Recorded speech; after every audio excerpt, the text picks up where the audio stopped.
So, shall we make a start now? In the morning, we had the opportunity to begin to explore some of the research collaborations that are happening around Zika at the moment, particularly collaborations that are happening between UK researchers and Brazil Fiocruz Institution. And the objective of the sessions, or the two sessions that we're going to have this afternoon, is to reflect about three key areas in which we think that the Zika epidemic and its repercussions is more pertinent and more pertinent than usual. I think these three areas that we've identified here, one of them is connected with civil society movements, and we're very proud to welcome representatives of civil society movements here in New York, coming all the way from Brazil to be with us and share their experiences. We also have researchers from other UK institutions, which I will present in a short minute. And so one of the three key areas that we've identified, on the one hand, is civil society, public policy, and the role of science and the scientific community. And our objective in the two sessions of this afternoon is to reflect about the intersections of these three key areas and the way in which they highlight some of the existing challenges in public health in relation to Zika.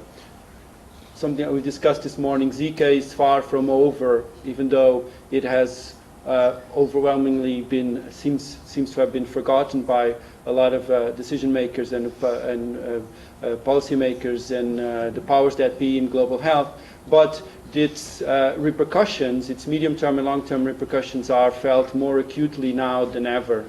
And so what we want to explore in this first session with our colleagues here is to highlight some of these present-day challenges and some of the future challenges that will continue to be relevant in the next few years and in the years to come. So I would like to introduce our speakers for this afternoon. First, our first speaker is Claire Wenham from the London School of Economics. Welcome, Claire. And then Hannah Cooper from the London School of Hygiene and Tropical Medicine. And finally, Trudy Lang from the University of Oxford. Without further ado, I'm going to give the word to Claire and to her presentation. Great, yeah? Thank you, and thank you for inviting me. I guess in terms of what you just said, this fits into the kind of public policy, what I'm going to talk about today, that sort of arm, so I'm not going to be looking at science or the role of civil society so much. What I'm presenting today is a culmination of two things. So one is a book I've written about Zika and global health security and how I conceptualize it to have failed the people who it serves the most, or needed to serve the most. And then the second part I'm looking at is a project which I've just started, working with colleagues at LSE in abortion policy, looking at Zika and abortion politics in Latin America currently. So I'm not going to talk for long because I think actually the benefit is to have a discussion and a round table, but just to give you a kind of overview of what I've done so far. So this is a rough outline of the book that I've written. So I'm basically putting the problem of security in the start and then looking at the role of Brazil in this global health security wave. I look at issues of structural violence within society, which means that global health security isn't going to be ubiquitous. I look at the questions of gender and then looking more at issues of sustainability towards the end. And I'm not going to go into all of these today, but I'm just going to kind of give you a précis of the kind of key argument, which is that Zika was securitized not because so many people were infected or because of the type of virus it was, but a combined concern over where, so in Brazil, with a history of failed vector control programs and at a time of domestic political turmoil. And as I wrote this slide yesterday, I thought, well, it's probably still domestic political turmoil, you know, a new type of turmoil. When, so it was immediately post-Ebola and the kind of following on the kind of global policy narrative we saw, who was being affected? So fetuses and babies and the raw kind of visceral images of the babies who were being born with Zika congenital syndrome. How? Unknown. This issue of uncertainty and fear really came in. And what was it that was securitized? And it was very much the vector, which was what the war was launched on. And we see this security narrative being used for strategic, pragmatic purposes. So the government declared a war on the mosquito. And this was fundamentally to galvanize money going into the response, both domestic money, international money, all different strands drawing on Department of Health budgets, Department of Education budgets through higher education, and also, importantly, through military budgets as well. And this encouraged a multi-sectoral activity in the response, starting at the global level all the way down. And that's important because the global health security narrative around Zika didn't come from Brazil itself. It came top-down from the global community, who framed it as a threat and as a security, part of a security agenda, which then was championed, I argue, by Brazilian politicians as a way of getting further support to the cause.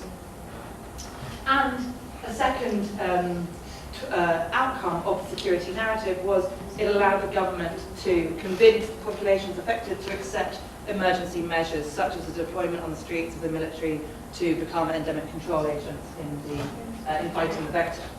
But what I question in this book is this the best response? Was it the best response to talk about Zika as a security issue? And the short answer is no. But the reason I think this is because the effect of securitization on the policy response focused in three key areas, particularly in Brazil. There were kind of three key policy actions taken as a consequence of this securitized narrative. And the first was calling on society to take action in destroying mosquitoes and breeding grounds. The second was around the science, seeking multilateral efforts to develop a vaccine. And the third was suggesting women avoid pregnancy to limit the risk of microcephaly. Or in other words, I kind of summarize this as clean your house and don't get pregnant. It's kind of the key policy message that came out of the response. And it picks up a bit on what Priscilla was saying this morning. It's about individual response, it's about women, and it's not necessarily about the government activity. And so again, we do it at an individual household level, the destroying of vectors, and the promotion of abstinence or delaying pregnancy is the kind of key areas that I look at in my book. Now, we know when it comes to thinking about sort of gender in all of this and sort of where are the women in this whole broader debate about global health security, that Zika was marginally more prevalent in women than men, despite the potential for reporting bias. But what isn't discussed, or has only more recently, or discussed by social scientists perhaps more, is that the socioeconomic indicators, meaning low-income women bearing a disproportionate burden, living without screens and air conditioning, this stuff that everyone in this room knows are the people who faced the most of the burden of the outbreak. And so it was these groups of women who were initially told to avoid pregnancy. So Brazil, El Salvador, Colombia, the Ministries of Health came out and said you should avoid pregnancy. And even the Pope suggested that avoiding pregnancy during the time of Zika was not an absolute evil. We see this discourse around security and this securitized narrative around pregnancy even, which is what I talk about in this book, isn't just for the people who live in the affected areas, but also, women from the UK, the US, the EU were all told, don't travel to Zika areas, right, Zika infected areas. And this creation of risk heightened sense of anxiety and this issue of fear around the securitized narrative. And importantly, the word abortion was notably absent from a lot of policies, including WHO policy, including most Ministries of Health policy. The word abortion simply wasn't mentioned. And so this is what this research project that I just started is going on to look at. Because avoiding pregnancy presupposes that that's an option, right? So it assumes that women in all areas have high levels of reproductive freedom, whereas work in 2014 shows that 56% of pregnancies in Latin America are unintended. And by pushing forward a policy such as saying, you should avoid pregnancy, governments are failing to acknowledge their own role in hindering poor access to contraception. So again, from the same paper, 62% of women in Latin America regularly use contraception. There's poor quality sex education. There are cultural barriers that are well studied about negotiating use of contraception. There are gender-related questions of access to contraception through accessing healthcare, and restrictive abortion legislation in most of the states in Latin America where there was high rates or high incidence of Zika. And so the Guttamacher Institute has estimated there were 4.4 million abortions in 2008 in the region, and 95% of these were unsafe, or rather 95% of these were carried out in locations where there isn't freedom to have safe abortions. And this is important because this is a study which came out last year by Letizia Martelletto and colleagues, which shows that the live birth rate declined during Zika. So we see this significant drop in live birth rate happening. And if we presume that this is not abstinence, then there must be something occurring here. So it's either contraception or it is abortion. But if we're looking in countries where abortion continues to be illegal, the research project I just started is trying to look at, well, where are women getting these abortions? How is regulation affecting these abortions? And whilst this graph is just looking at Brazil, how does this alter across different regions? So we're looking at it in 3 different regulatory environments, in Brazil, in Colombia, which has one of the more liberal abortion regulations in Latin America, and in El Salvador, which has the most draconian of abortion regulations in the region. And again, it's very much the start of the project, but this is kind of the raison d'etre of why we're doing it. Because if you look at this, these are the countries that you match up with if you look at a PAHO report about where Zika is. This is countries and territories classified in 6 regions according to the reasons for which abortion is legally committed. So you can see, El Salvador is here, Brazil is here, and Colombia is all the way down here. But we see this great overlap between these 2 issues of Zika incidence and abortion restrictions. So a work in progress, but I want to kind of give you a flavour of what we're going on to. And bringing it back to the kind of broader security narrative that I talked about, I argue that the security narrative and the government response using a securitized narrative places the responsibility onto women for protecting themselves from Zika, which then in turn absolves the government from their role in it. So it means that the government don't have any duty to do anything more structural or more systematic in terms of wash or sanitation facilities, whatever they might be. So there's no contribution for the systematic neglect of social determinants of health, which have predisposed certain locations and populations to be at greater risk, such as, like I just said, inadequate water, sanitation facilities, poor housing. And to give you a sort of flavour, this is real. So 51% of households in northeast Brazil at the time of the outbreak had no access to basic sanitation. But it was actually quite a clever policy tool by the government to say, we'll declare a war, we'll kill that vector. We will be really successful at that because it's something we've demonstrated we can do before. And in doing so, no one will criticise us for not doing the more structural issues, which are a lot harder to achieve. And then I just wanted to throw this in, which again is something that kind of haunts me at the back of my thought process about this project I'm just starting, which is, and it kind of linked to what I just said, to Campos last year, where irrespective of the vexed moral controversy of abortion, importing that intractable debate into effective and morally uncontroversial responses to the Zika outbreak risks distracting law and policymakers from strategies that would tackle the real causes of the outbreak. And by this, what I think she means at least is about the social determinants of health, which mean that people would be less likely to be infected with Zika and therefore have the issues. So should we be talking about abortion, or should we actually, is that just distracting everything completely, and we should be thinking about more sustainable responses to future outbreaks? Actually, that's where the focus should be. But because of the kind of sexiness of talking about abortion, its kind of heightened political value, that's been jumped on. And maybe I'm guilty of doing the same thing. So, again, just thinking about the sustainability of the securitized bespoke. This was from The Guardian a couple of weeks ago, saying that actually it's very likely that this is going to happen again. It's going to return. So where does that leave us in the future, right? Because this securitized narrative focuses on a very short-term response and not thinking about these broader socioeconomic determinants of health, which mean that certain groups are more likely to be infected with vector-borne disease. So, to conclude, the Zika response is not coincidental, but focuses on security and neglect of women, reflects the interests of powerful actors and donors which govern global health. The reason, well, security, like sex, sells. It shapes funding decisions and resources, and in doing so it can help set the global health agenda and why governments do it. But the effect of securitization of health is the neglect of underlying structural inequalities which allow vector-borne diseases to emerge, particularly amongst vulnerable groups and poor women.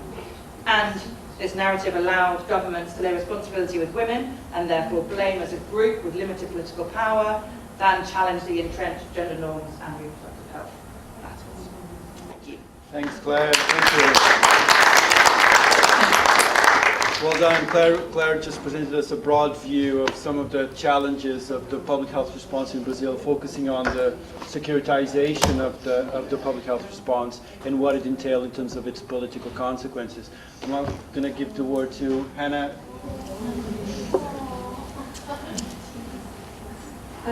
So my name's Hannah Cooper. I'm from the London School of Hygiene and Tropical Medicine, and I'm going to talk about something quite different, which is about a lot of the work that I've been working on also with partners in Fiocruz in Brazil.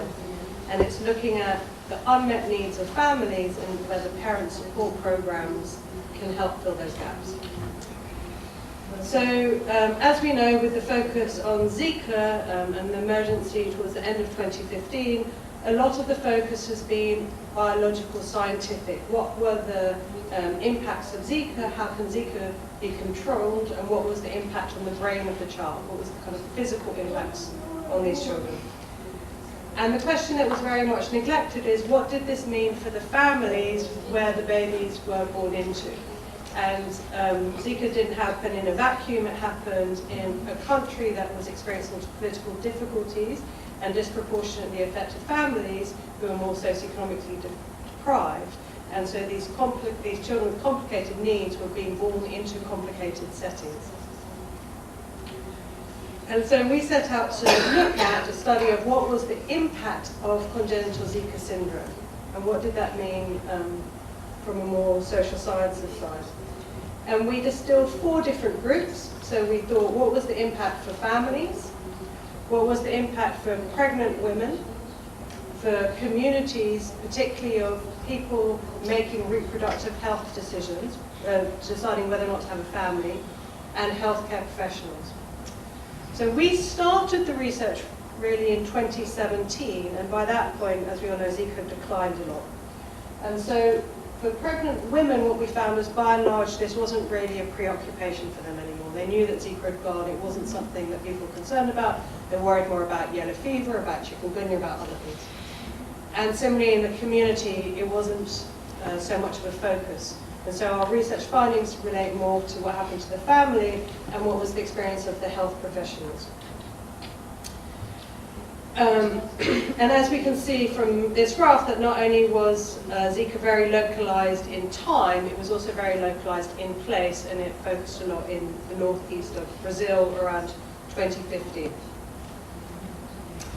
So there was this moment when the epidemic had just happened, when the babies had just been born, where there can be an impact. And so you had quotes like, I cried a lot, I thought, God, my daughter, but after a while, it's my daughter, what can I do? So if we think about impact, there are 2 impacts. There's the impact at the diagnosis when you hear, when it's just happened. But now we're a few years on, and these children are older, and what is the impact now? And what it means for these families is quite a different thing to when the babies had just been born. And we're moving more into the long-term phase of these children's lives. And so what we wanted to do was look at broad impacts. There's been a lot of focus on the health needs of the child, so there's lots and lots of studies that's going on about that. But we wanted to look at the economic impacts for families and for Brazil. We wanted to look at social support, mental health of families, around stigma, but also at other unmet needs, and that's been touched upon in the previous talk about unmet needs for contraception. And we worked with partners with Fiocruz from Rio de Janeiro and Recife, and we did a mixed method study. So here are some of the partners. We did a lot of qualitative interviews. I think there are around 120. A case control study of families with a child with congenital Zika syndrome and families with a child with the same age who was developing typically, and we looked at all of those range of impacts.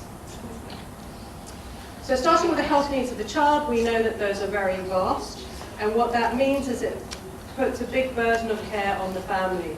So families would say things like, we go to the pediatrician and there's specialists, the neurologist, the speech therapist, the physiotherapist.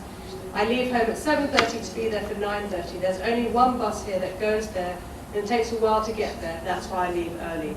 So you see that they're families and they're spending and they're already socioeconomically deprived families are spending a lot of time in the care of these children.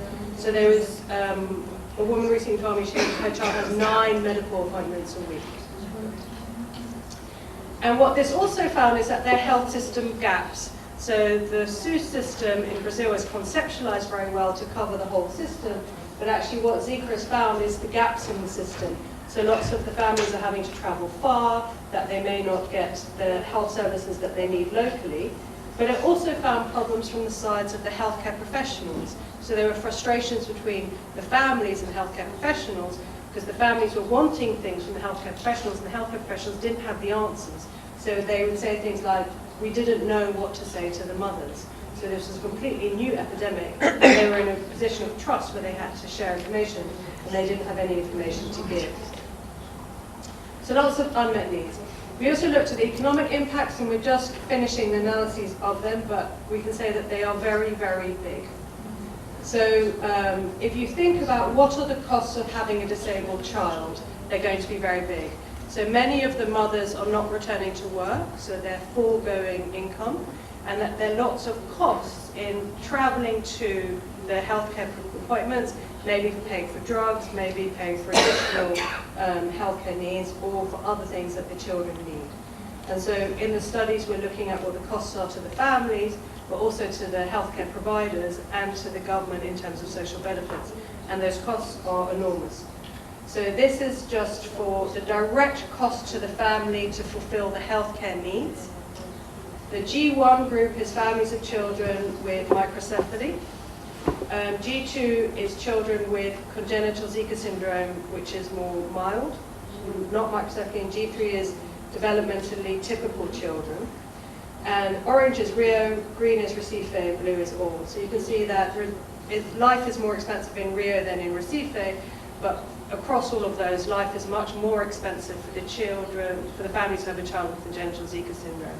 And then when we've added up those costs, it's not so different to average annual income. So people are spending an enormous amount of both in direct costs and indirect costs in the care of these children. Then we turn to stigma and social support. And what we find with disabilities in general is that there's often lots of stigmas. There's lots of stigma towards the mother in particular about the child, and that the mother often is blamed, and that can lead to social isolation. And we didn't see that so much with Zika. So this is social support in Recife and Rio de Janeiro, and what both graphs show is that most of these mothers were reporting that they had really good social support. And that was the same among the children, the families where there was a child with congenital Zika syndrome, and when there was a child who was developmentally typical. In Recife, you saw a little bit of difference, that the families with an affected child had slightly lower social support, but really we're not finding a big difference. And then the question is why? Now, I think, is this you, Jemana? So I didn't know she was here. But basically there are very good social support programs that have set in. So there's some that are quite formal, like UMA or Abraço, where women come together to, in a formalized, structured way. All the women that we've spoken to are in multiple WhatsApp groups, and that this is a very important source of social support for each other and information. And then there's some quite structured programs, like the Ventura Foundation in Recife, but they're very overwhelmed. And so we felt that because there are these very good programs, there's quite good social support, but there's also less stigma, because there was very high levels of knowledge in the communities about Zika and about how it was transmitted, and it was less blamed on the parents. So when we turn to mental health, again, with most childhood disabilities, you see high levels of depression and anxiety among carers, and we didn't see that, again, as much with Zika. So this is mean depression, anxiety, and stress. So you find almost significantly more depression and anxiety among affected families than among unaffected families, but no difference in stress. And really, usually we'd expect these differences to be very big. And this is, again, where social support's coming in. So if you take the result for depression, so the odds ratio is 1.5, so families with an affected child are about 50% more likely to experience depression. but it's really all concentrated in the families who have low social support. They're there twice as likely, whereas the ones with good social support are not more likely to experience depression. So it's again the importance of these family groups and these support groups in buffering the effect on depression. And then these unmet needs are very vast, particularly for things like reproductive health. So because of these unmet needs and because the economic impacts, there's the importance of social support, the importance of mental health, and the very high healthcare needs of children, is we wanted to work to develop parent support groups. And so we got a grant to the development of support groups for parents of children with congenital Zika syndrome. So congenital Zika syndrome is new, but childhood disability is not. And we've been working for a long time in childhood disability, and we've done some large-scale studies in different countries, and repeatedly the biggest cause of childhood disability is cerebral palsy. And cerebral palsy is quite similar to congenital Zika syndrome, is that the children have severe multiple impairments and that the parent is the main carer. And so in Bangladesh about 8 years ago, we set up a parent group program called Getting to Know Cerebral Palsy, where we brought together families in the community, so about 8 to 10 families with their child, and they went through a structured program where they met once a week or once a month, and they learned about things like positioning the child, feeding the child, playing with the child, stimulating the child, but also formed support together. And we got funding to adapt that for the Zika context. And so we could have more on early stimulation because these children are being diagnosed at birth. More to look at the specific health needs of children affected by Zika, so vision problems, epilepsy, for instance, and psychosocial support. And it's called Juntas. I was a bit ambivalent about Juntas because, but apparently it's okay. Together. I know it's together, but in Colombia, isn't there a Juntas, anyway, military kind of military? But apparently that doesn't have an association in Brazil, so we call it Juntas. And this is the program, so it was adapted through a whole series, and it's 10 sessions. So part of it is getting to know each other as a group, and then it's about learning quite practical skills, and then it's more about empowerment and community engagement. So we started with training of trainers, so this lady's from Fiocruz, and it was in Rio, and we trained very much through participatory methods, and the whole program is very participatory, so it's action learning because that's how people learn best. And the groups are led by an expert mother and a therapist. So previously the groups have always been led by a therapist, and here it was with an expert mother, partly because the expert mothers are so strong in Brazil, and it's because they're much more acceptable to the other mothers. So in this picture you see 2 therapists and 2 expert mothers, but actually you can't tell who is who. They're a very homogeneous group. And then over time they were trained more and more, so they took over not just being taught, but how were they going to give these sessions. And it was very interesting for me because I was the nanny there. And so I was kind of sitting back, and the women had brought their children, and I spent most of the week helping to look after their children, which for me was very interesting, gave different insights into children affected by Zika. So this was the end of the program, and it was very kind of joyful and happy. And then we went into the training. So there was a parent and therapist trained, 10-week sessions, 8 to 10 families per session, held in the community, so it's close to home, so people don't have to travel miles. And we've had 3 sessions in 3 groups in Salvador and 3 in Rio. So here are some of it. There are lots of different activities. There's icebreakers, there's teaching, there's practicing, and then every week there's an opportunity to speak and to share information. So it's meant to be quite fun. And that there's a focus on bringing in the person, the carer, what is important to him or her, and how they can connect more to others to get more support. So here is an example of play. This is a session on play where the families were taught how to make the toys to stimulate children. And then here, I'll show you. Here is a short video. So this is them making the toys and then showing it, and you can see that it helps with the child's stimulation and getting the child's attention, but it's the father doing, and it also helps with the father connecting more with the child. So there are multiple purposes to it. So mothers and fathers are very overwhelmed. They have lots to do already. They don't want to have people come in and say, now you must do these exercises. So it's a question of how you can integrate it into what they're doing anyway. So here's, for instance, a cartoon which is of the opportunity while you're bathing the child of stimulating the child. So here's what not to do to kind of, be washing your child like I do all the time and thinking about other things. And then it's more encouraged to that. Now's an opportunity to say, oh, here's, splash the water or whatever. And it was very interactive. So here's one of the fathers, and he's basically making fun of this as an exercise. And he's like, oh, I've drowned the child, oh, I've dropped the child on the floor. And you can see that the atmosphere was kind of light and it was fun, and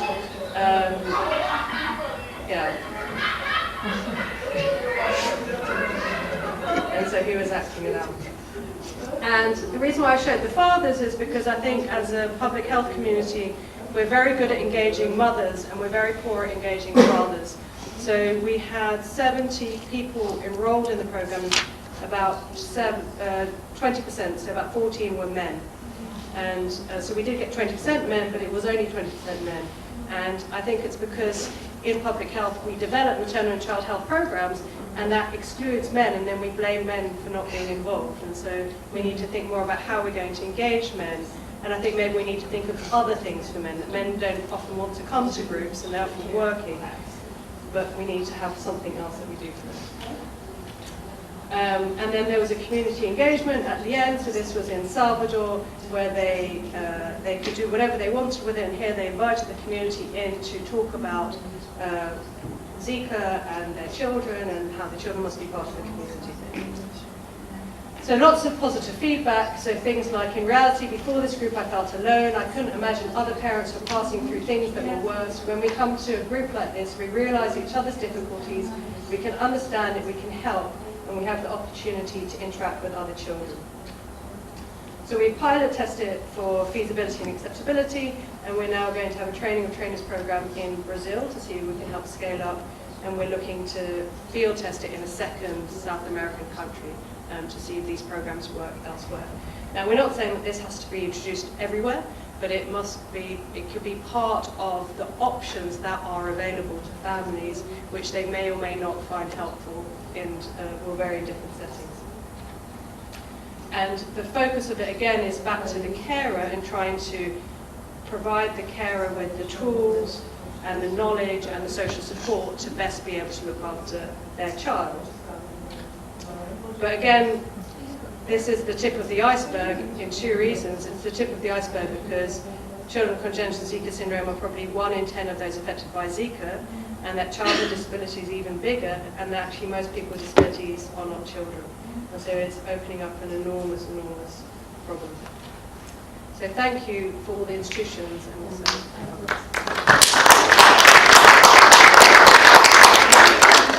Thank you, Anna, for your wonderful presentation. I think it was a good sequence from Claire's kind of more macro level analysis, and then you showed us very brilliantly how these programs are actually playing out on the ground and what are the challenges and what exactly these collaborations are doing to address some of these challenges. So thank you. Trudy, do you want to take it away, please? Good, thank you very much. Thank you for inviting me. And I think it's a really great combination, hopefully, of these talks, and see if I can introduce the research piece into this. So my name's Trudy Lang, I'm from the University of Oxford, and what I'd like to do is try and talk about the health research that happened through the Zika outbreak, but really look forward actually and see what we can teach the world about some of the issues. Like we talked about the economics and managing disabilities, I think actually Zika has given the world a really important opportunity to see through a very concentrated, quite an emotional situation that was the Zika outbreak that highlights lots of the issues that we face in trying to do research in a situation of poverty, which is what happened here, and how we can learn from how we answer those questions within the community and how we can make the most of that research evidence that we find. So I'm going to try and talk about the research that happened around Zika, but how we should think forward and make the most of what we found and what we still don't know. And my involvement with this with the Global Health Network, and so I'll explain a little bit about why we were involved with Zika and how we're using this to move forward. So just to contextualise this from what we're trying to do with the Global Health Network, We all use the sharing phenomena in everything we do, from our social media to finding restaurants, fixing cars, and it's used very seriously in the world as well. Banks share intelligence on trying to find out about people hacking into systems, space technology all share telescopes and their data, environmental sciences use climate change data to understand what's going on in the world. In health research, we are rubbish at sharing. It's ridiculous and it's wrong, and we need to change that. Academics don't like to share. We fight for publications, we fight for funding. They maybe think about developing drugs and vaccines. It becomes a bit commercial, but mostly we're just really bad at sharing. And so what we absolutely need to do, and Zika explained beautifully why that is the case, is we need to move away from this and learn that we can all make progress much better and faster if we actually share how we do research, and really importantly share the outcomes of the research, which is going to be the piece that links our three talks together, I think. So here we were with Zika. My personal experience of when I first learned of Zika was at a meeting at the Wellcome Trust in London, where we were wrapping up on the Ebola outbreak. And one of our colleagues from Fiocruz actually said, "Can I show you some data?" And this was the first many of us in the room had heard about Zika, let alone any of what was going to unfold before us all. What was really interesting in this, and the world is looking at outbreaks and trying to get organised to manage outbreaks. And outbreaks tend to happen, as we learned here, in areas of poverty and the most socially deprived areas of the world, where there is no research infrastructure and where the community is suddenly overburdened with research, as we've heard already. But here we were with Zika, knowing absolutely nothing really, even compared to Ebola, which we were just coming off the back of. With Ebola, at least, we had drugs, and we had vaccines, we understood the virus, we understood what was going on. With Zika, we knew very, very little, and we were at press conferences, or we were being asked by the whole community, what can you do? We didn't understand how the virus was getting into the host. We didn't know what was happening to these babies. So lots of the activity in the press was all about microcephaly, but as we've heard, it was much broader than that. There was maybe spontaneous abortion, miscarriage, stillbirths, the whole spectrum. What did the community understand? Who was talking to them about it? What support were they getting? And who was affected? And you had this strange situation of maybe 20% of people experiencing symptoms, but then some of the mothers having these awful abnormal births. And we had no drug and we had no vaccine. So here we taught the world that you need the whole spectrum of science involved in answering these questions. We need the social science, we need the anthropology, we need observational data to see what's happening between the infection in the mothers and the babies. We need to understand where it's happening, we need the vector biology, and we need to bring this all together. Now, I happen to think that Fiocruz is quite unusual in the world of health research, and it does think about research as this ecosystem and linking it all together, but this is unusual. And I do think we have an opportunity as a scientific communities in the wider area to learn from this and really think about health research in a totally different way as this sort of joined up process where one step isn't any more important than the other. So we were working in this in lots of ways really.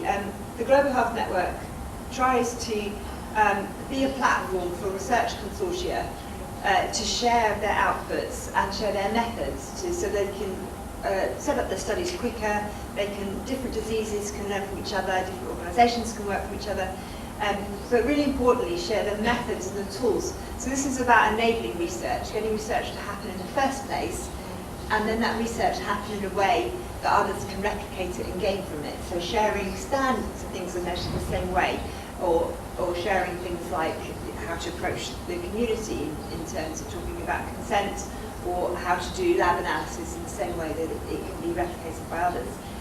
In case of the Zika outbreak, we had already been working with a group who'd set up these fetal development standards, and so this was baby's development in the womb and early childhood development. And this was the group called Intergrowth 21, and they worked around the world to try and come up with standardised growth tables which is incredible to think that only a few years ago we didn't have any across the globe. So if you had a baby born in Peru, say, and a baby born in France, one of those babies would be put in intensive care because they were abnormal, or mum would be normal, only because they measure things in a different way. Ridiculous. So how can you compare, how can you do research in a joined up way? So the Intergrowth team has developed these tools about doing standardised development charts, and within those they had head circumference that could be done through scans, but also when the babies were born. And so now we can say what was normal. And so these were replicated around the world, and they were downloaded over 100,000 times during the Zika outbreak. And the WHO recommended them as the standards to use. And the team from the WHO who are involved in this are writing a paper now where they're estimating the number of abortions that were prevented by being able to reassure the mums that the babies were normal. And so this is the reality, this is the practical research we need, this sort of helpful outputs that are directly applicable to the families and feedback. And it's more and more of this sort of thing that we're trying to encourage. And so here it was possible to replicate this across the outbreak. We're also working really hard on encouraging research to be led from the ground, from the field. We work with field workers, which we've been talking about this afternoon, laboratory teams, social scientists, nurses, doctors, pharmacists, and try and have frontline people who in the communities who are tasked with healthcare for getting involved in research and seeing that research is something that they should take part in, they should be involved with. And we work with lots of different organisations in this, and we have several different ways that we approach this, including online training. And we've had quite a lot of success with this. We've had over 500,000 introduction to research courses and these basic research skills courses taken around the world. And we're working very hard to get them translated, and we're really trying to make them accessible to all levels of health staff. Professional development is really key to this as well. If you're working with nurses and field workers and doctors and pharmacists and trying to develop them as researchers, this is a fantastic career opportunity for people who've maybe been a health worker or a nurse for 20 years doing the same job. You could build research in a really simple way into their careers and give them a whole new avenue to their career development in their future. And it doesn't have to be difficult. I've run workshops in Ethiopia teaching field workers and nurses about hygiene practices, or persuading mothers to give birth in formal birth settings, or just training nurses in different ways. There's really practical, easy research that can be done everywhere that makes a huge impact on health outcomes. And so we work with the WHO to try and put research into career development of healthcare workers wherever they are. These are some of the research tools that we have now, and as you can see, we work with organisations that are familiar to us all. PAHO, National Council of Bioethics, to talk about research in children or vulnerable populations, and these are all around the basic concept of introducing research. This was critical in Zika because most of the research had to happen in places where research had never been done before. So in an instant, we were introducing to healthcare workers about what it meant to gather data, what ethics was, what informed consent was, all these really important concepts about research that should, in an ideal world, be embedded into their work as a normal part of what they do, but it's not normally. And so in an outbreak, all of a sudden, you're trying to teach these skills and bring an awareness of research, whereas it shouldn't really be seen as something completely different out of a normal healthcare system, but it sadly is. We have been funded by the EU to work with the 3 Zika consortia that the European Union has funding, and these are called Zika Plan, Zika Action and Zika Alliance. So we formed a research capacity network through this funding, but works much wider than just these 3 projects. But even they comprised of 56 different research activities that have gone on just in the Zika outbreak. So to follow on from what Claire was saying earlier, these communities have been completely overwhelmed with this sort of sudden rush of research. But the point we've been trying to make with the work we're doing here, and what we've done with the READY network, is to say, well, okay, we've had to have this massive research response during Zika because we needed to understand what was going on. We needed to understand what was happening with the mums and the babies, what we did to help. Was there a vaccine? Was there a drug? But actually, we need to not be in this mess in the future. We need to think about how we can embed research into these less well-off areas into the future so that they can be more in charge of their own research response, so it doesn't feel like all these foreigners pitching up and doing the research.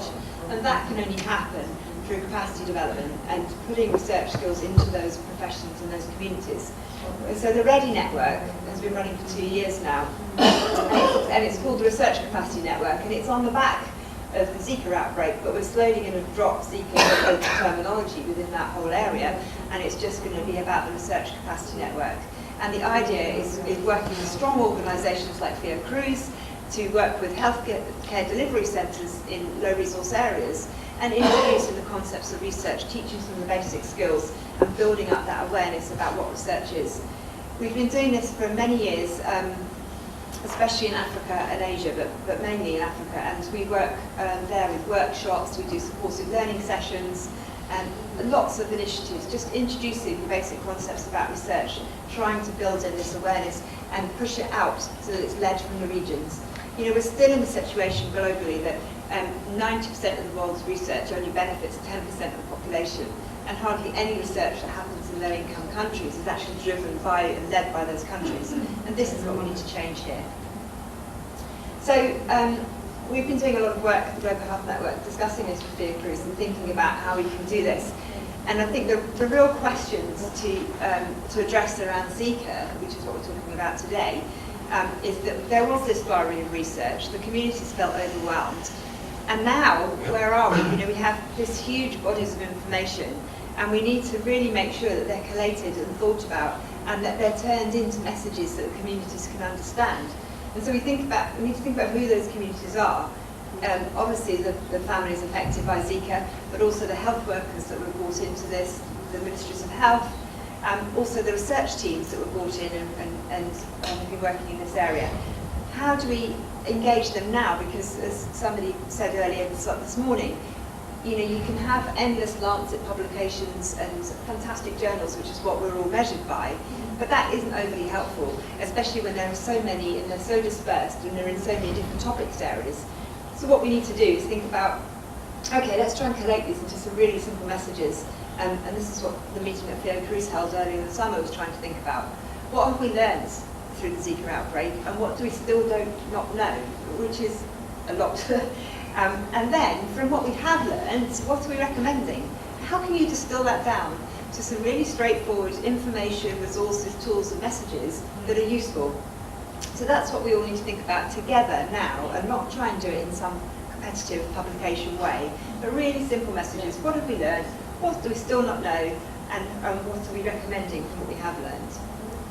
And so we want to try and work with everybody to do this and use the Global Health Network platform as a mechanism to do this.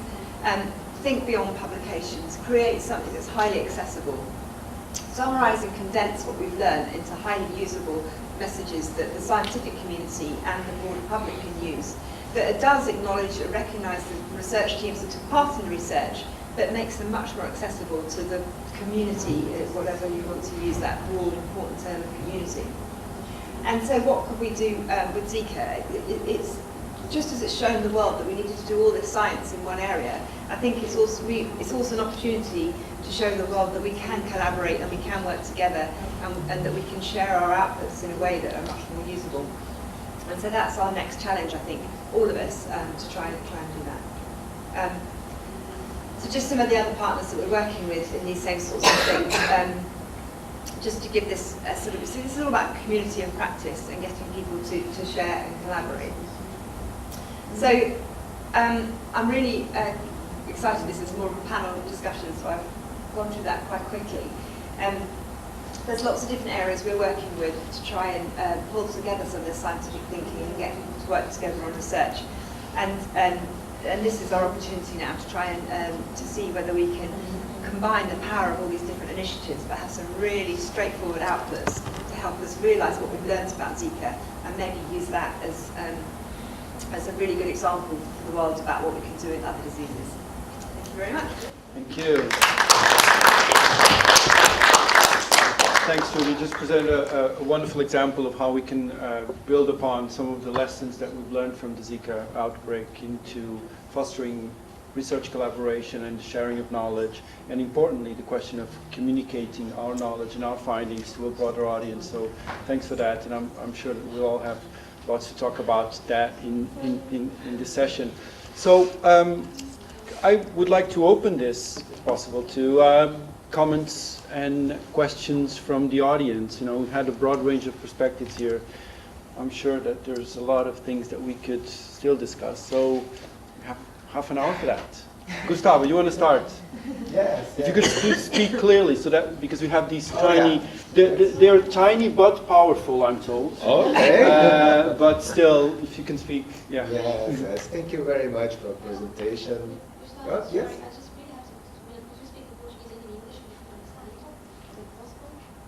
Portuguese and English. Okay, I will talk first in English and then Portuguese. Okay? Because Carol is acting as our eu vou translator primeiro em inglês, depois em for português. today. And our translator has to have a Eu vou me traduzir ao mesmo tempo. I will translate myself at the same time. So thank you very much for presentation and three fantastic overview about Zika outbreak. So, but I would like to discuss with you all about three important things. One of them, Claire, we discussed it in Rio last few weeks ago about two things. How we can relate it, the invisible sexual transmission in Brazil and other countries, and sexual and reproductive rights, because one thing that the big enemy is the mosquito.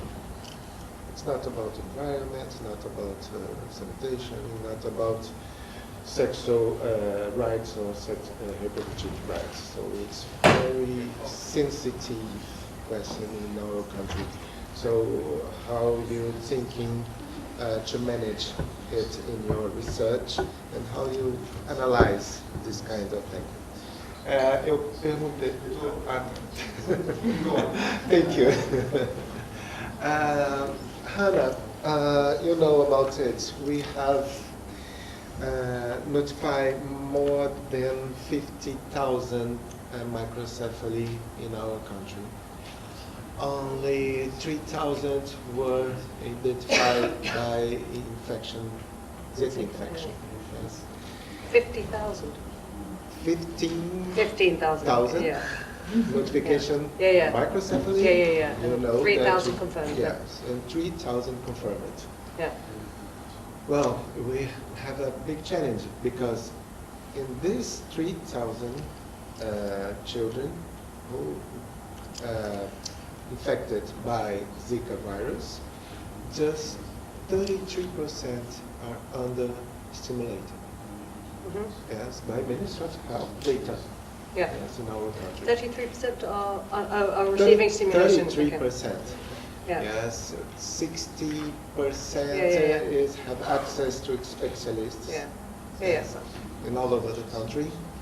So, how can we can face this big challenge to capacity building and to organize an important network in our country? I would like to hear more about it. For early stimulation. Yeah, so early stimulation because it's especially Yeah. about your work. And for sure, what happened with the other 12,000 cases of microcephaly in our country? Yeah. Just to add in your question, Claire, because we have mentioned to you in Rio, because we have a congenital syphilis increasing in our country.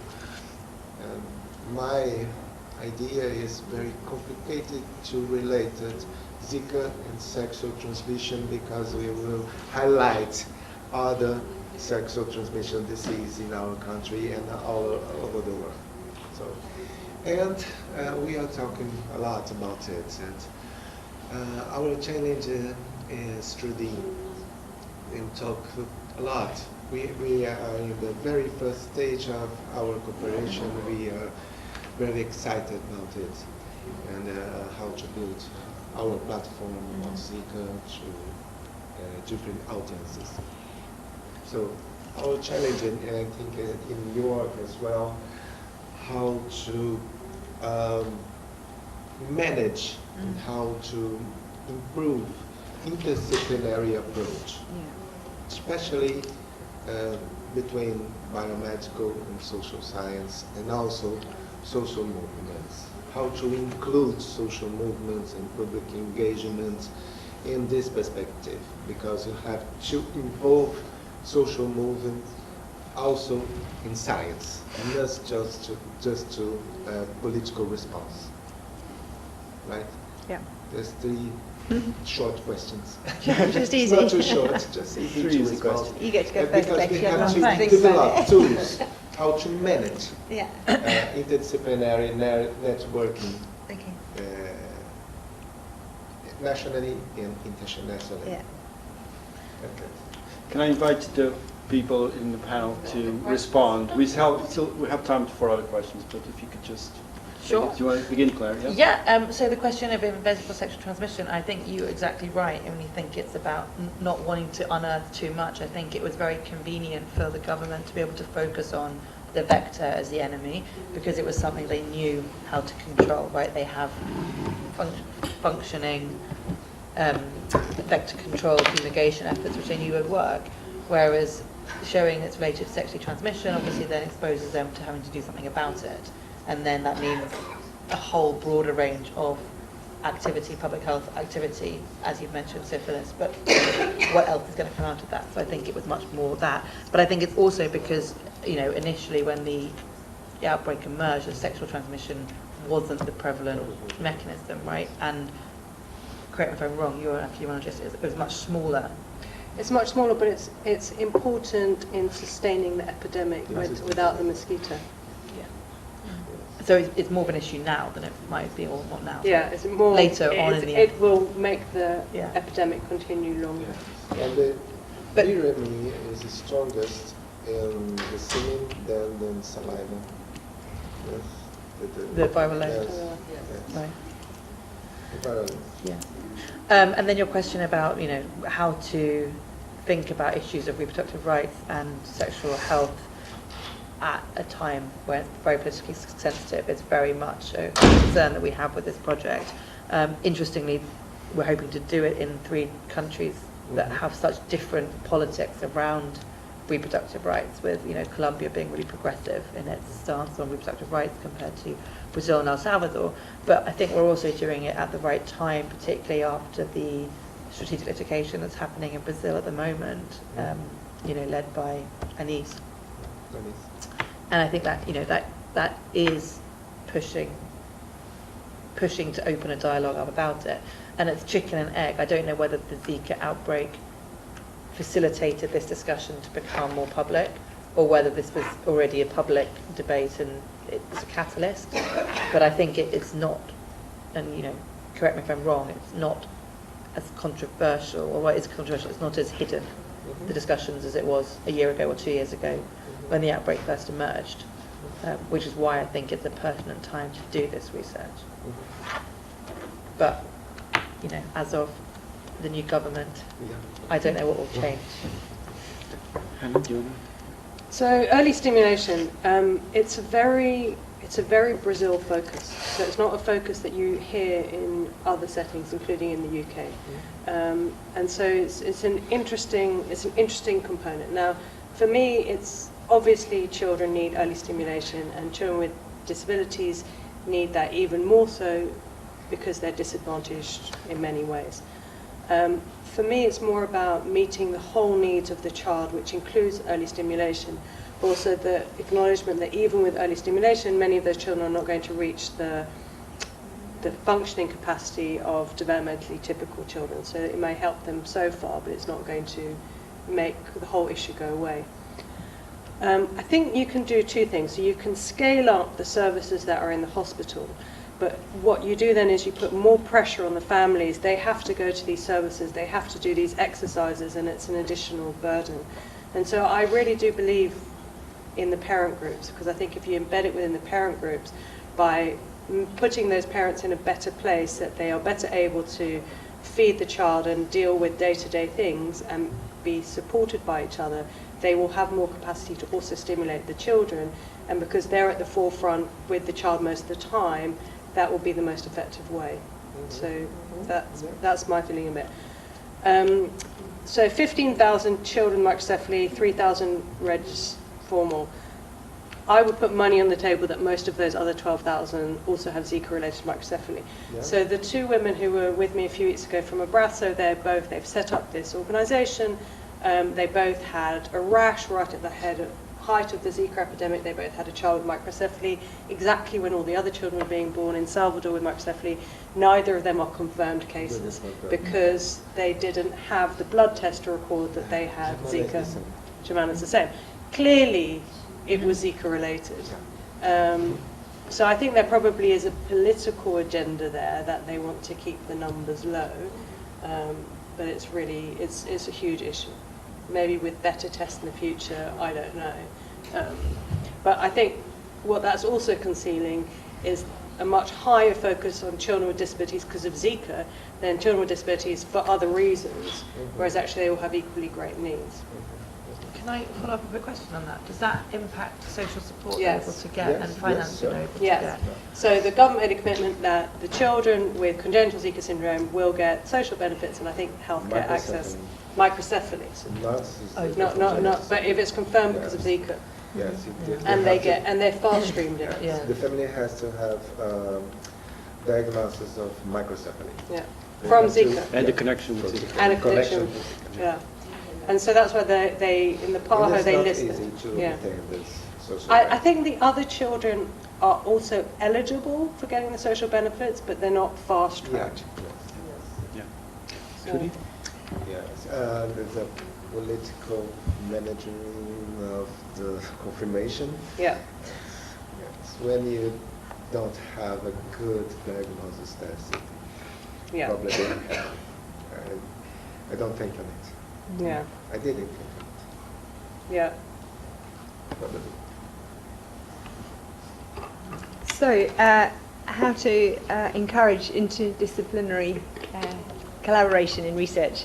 I think we have to show that it works, and I think it's got to be sort of led by examples and showing each component area that they'll all gain more if they everybody can get to where they're going faster. So if you can show the clinical trialists and the vaccine people that they'll design a better trial if they understand, if they have good epidemiology data, and equally that it will be, you'll be able to get your recruitment done and retain your patients if you've involved the anthropologists and listened to them and engaged them from the outset rather than later. Equally with data management and lab scientists, and I think it's just having those happen. And then from where it has happened, sharing those experiences. And so we need to be much better, I think, at measuring the impact of this sort of thing and doing some methodology research to show that we can make the progress better and faster. And we're not very good at measuring the process or doing this sort of methodology research. If you think about clinical research methodology, it always seems to be a room full of statisticians, which is great, but you can have the best designed adaptive design trial ever, but it's operationalizing it is the real thing, and making sure you've got the best information to base it on. So I think we need a bit of a shift to understanding it all in a more holistic way than we do. So showing that it makes an impact. Can I just ask what about, that's the kind of carrot, but what about the stick as well? Yeah, I think we should look at the funders too, actually. And I think it is getting better. I mean, I think it's very few people should now write a protocol unless they've got a community engagement section in it, for example, or health economics as well. And I think we should have that push from the funders that you should, you make sure you think about it all. But also a few really important points that when people talk about data sharing, I get quite cross on various committees about sort of open research, and they'll talk about clinical data sharing for clinical trials, and that is just the most ridiculous waste of an opportunity. If you only think about clinical trial data, and then you're talking about things like quality and ethics and standardisation, it's a tiny slice, as I showed you with what we need to understand about Zika. And if you haven't collected your even your social science data and your observational data and your surveillance data, everybody's data needs to be conducted to an ethical standard, needs to be reliable and high quality. There's nothing that special about the clinical trial data, and if we only share that, then we haven't got anywhere. So I think that's the push as well, to try and have those agencies involved in thinking about those things, think more broadly than just clinical trials. We thought a lot about sharing our data on Zika, so we've got case control data and we've got qualitative data. And the issue is that the numbers of families is quite small. Yeah. And we've got so many data points on them that they're going to be very quickly identifiable. And that's a bit, And that isn't the it? Yeah. interviews talk Yeah, about yeah. abortion. And so for those two reasons, we said we were not going to make them open access, but people could apply for us for information. Yeah. Yes, I think that we have to find a way to manage data sharing. It's not necessarily completely open, Yeah. and not necessarily completely closed. So it depends. But the other- situation is depends the group affected by the disease or the epidemic that are used to declare. But people always talk about data sharing as well, which is fine. But actually, from what you've both talked about today as well, it's the how you did it sharing too. So taking what you've done there, and I'm just thinking about replicating this with a group in India. I would love what you've, and yours too. I mean, it's sharing the how to, so that because diseases are rarely unique, and we need to be much better at that as well, and not focus on the data sharing. So we've just published a methods paper which outlines all of the methods and has all of the tools and all of the qualitative interviews and all of the questionnaires, and so that people can know exactly what we collected and said, if you want information, you can apply for us. And we felt that was kind of as far as we could go. Put it up for you on the Global Health Okay, Network. We can get that disseminated. For that reason. Yeah. Yeah. Jean? Thanks. Is it okay to speak from here? I think so. Yeah, I think it'll be fine. Well, I'm all City Hall will ask. I really enjoyed those presentations, and I came in a couple of minutes late, so I'm really sorry. I'm a social scientist. So when it comes to researching issues like disability, it seems to me that typically medics look at disability and therefore the disabled person. When you're a social scientist, you might look at different things. So, for example, one of the things that really struck me in the presentations was we focused on the experience of having Zika and the consequences of that, but we didn't widen that out very much to the family, except as providers of care to the disabled person. And actually, if you're a social scientist, the kind of questions you might ask is, what are the consequences? Say, for example, for models of motherhood, what are the consequences for parents, what are the consequences for families around the rest of your life? You know, because this is it. This is the rest of your life. So trying to merge, I think, this interdisciplinary challenge that you spoke to is about broadening that research agenda in a very fundamental way, it seems to me. It's not just slotting different things that we do together and learning and taking them away. It's actually changing the kind of questions we ask around disability. And I think, I mean, there's a range, that isn't the only thing you do if you're a social scientist, but it's one thing I think we might do. And one area that strikes me as really fertile for research is how do carers spend their time? So, time use surveys, what do they do? What are the losses when they spend the time they spend in care? What are the economic losses? What are the emotional losses? What are the losses for other people in the family? I mean, there may be gains as well, but there will be losses. And I think exploring this in the social setting, taking it out of the individual experience, is a real challenge that we're going to have to work out how to do. Can I just follow on that? Yeah. So we try to do that somewhat in the research, and colleagues in Brazil are looking at things like motherhood and so on. So I've been working in disability for quite a long time, and I think from the medical perspective, the disability is often seen as a failure. So it's a failure of the health system. So if people become disabled because of cerebral palsy, it's a failure that there wasn't good enough maternal-child health.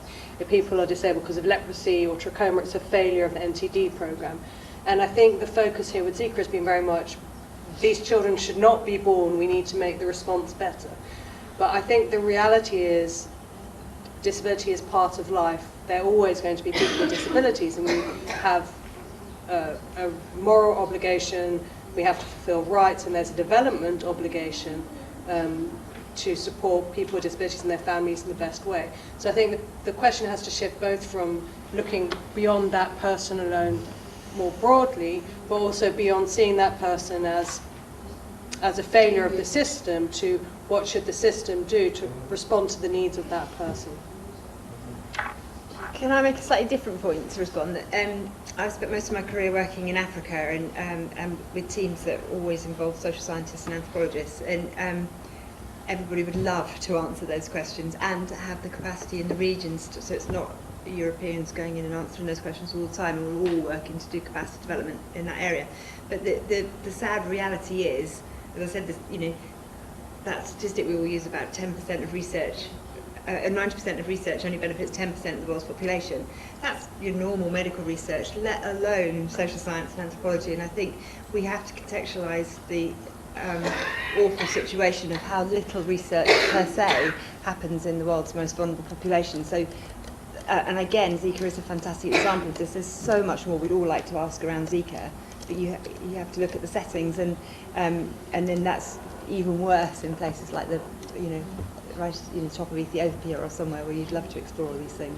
So it would be great to, again, linking everything up, to just also push the agenda of trying to get more investment in research, especially social sciences. Can I add a comment? Yeah. I think that post-colonial perspective, I think that we have to add other categories as race, class, gender, ethnicity. In our country, it's diverse among these people. So I think that you completely agree, absolutely. More sociological and anthropological perspective can give us a more broad perspective, a more broad opportunity to act, yes, to advocacy in some groups, especially in developing countries. So I would like to try to do this to add these dimensions. We have 10 minutes left in this session. I would like to invite the representatives of the social movement to make any comments or any questions that they have to our speakers, or any contribution to our discussion.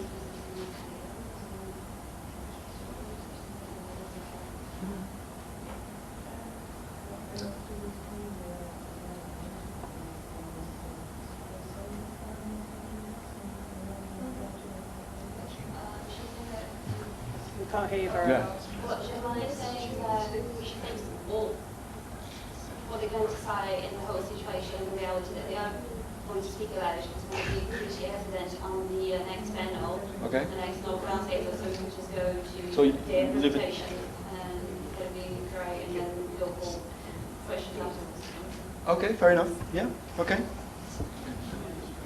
Yes. Yes. I just want to add to what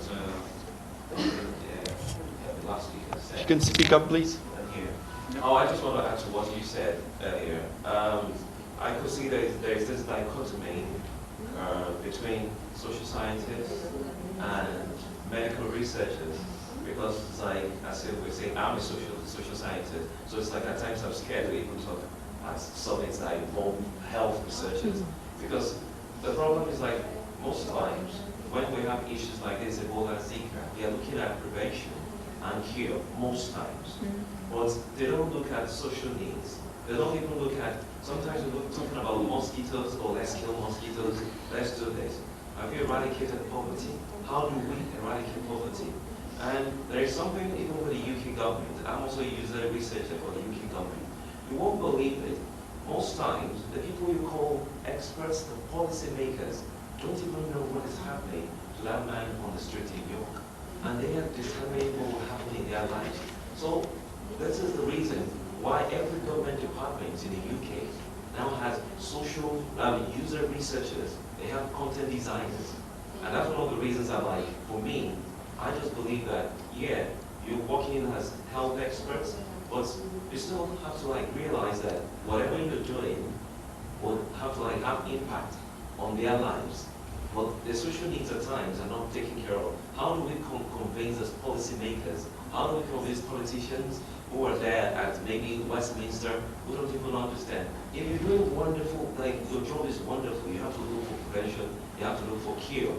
But how do we help you so that you don't have to spend all your life looking for prevention and cure for diseases that could be prevented through social care? Thanks. So it's just my observation, just to help people like you. You don't just have to crack your brain every time. Zika, but relax. Let's do things that will stop Zika happening. Relax. Relax and do it. Thank you. Thank you. I think just to follow Any- up, I think yeah. the problem is the siloisation, right? In that you have medical scientists who talk in a certain way and publish in a certain place, and social scientists do it differently, and policymakers look in different places. And it's how do you get those people talking to each other in a meaningful way? Because I think that, and it is starting to happen. I would argue that the Ebola outbreak really Yeah, I think so. demonstrated Well, a kind of a step towards it. Yeah. I wouldn't say it's flawless. But it's about it's as simple, I personally think, as taking small steps like using the same language. Quite often it's just people are put off by terminology or put off by the way things are written. But I do think there is progress. And I think the Zika outbreak, what we were all saying all the time, every press conference we did or every paper we wrote, is this is a disease of poverty. It's happening. Look at the map of Brazil. This is where it's happening. Same with Ebola. It's happening because of whatever we don't understand yet but need to in the health systems, in housing, and it's absolutely, this is vulnerable populations in a disease of poverty. So we need to tackle it all, don't we? Thank you so much. Any further comments?